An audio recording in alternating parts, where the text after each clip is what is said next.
going to do tonight, guys, because this is just such a big opportunity for me, is we're going to start off by talking about the pathophysiology of OA. So what does that mean? It means getting down dirty at what actually is happening within the joint.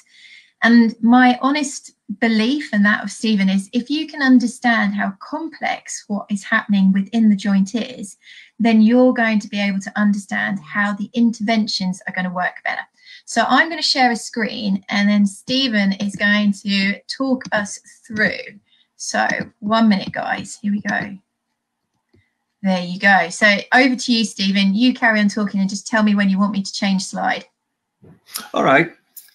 Well, to build on Hannah's point about the complexity of osteoarthritis, let me just start with the complexity of the nervous system. You know, the first impression that one gets when they look at the nervous system is how simple it is. I mean, it's just from transduction to transmission, modulation, and then perception. I mean, how easy can it be? Well, then when you look a little bit differently, your second impression is its complexity. And I think that it was Einstein that once said something to the effect that you can make things simple, but only so much so before you start to lose meaning. And I saw a documentary recently where it was brought to my attention that the human brain has something like about 87 billion neurons and yet 100 trillion synapses. And so you have this counterposition, if you will, that it's simplistic, but it's also very complex.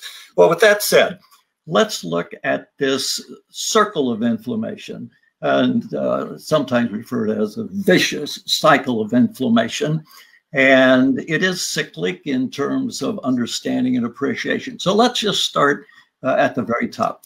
And for reasons of space, you could say instability, or you could put a number of other etiologies that initiates synovitis. And so I just said it could be trauma.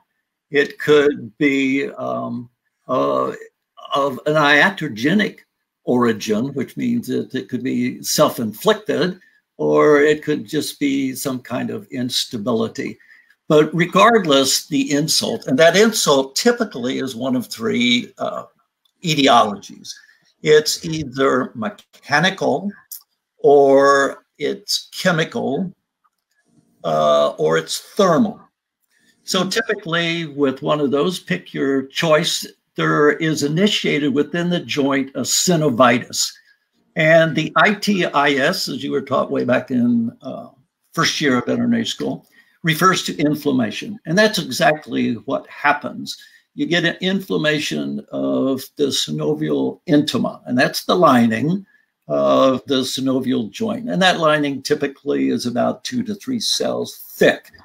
However, following the start of synovitis, you get an overproduction of the cell type macrophages and synoviocytes.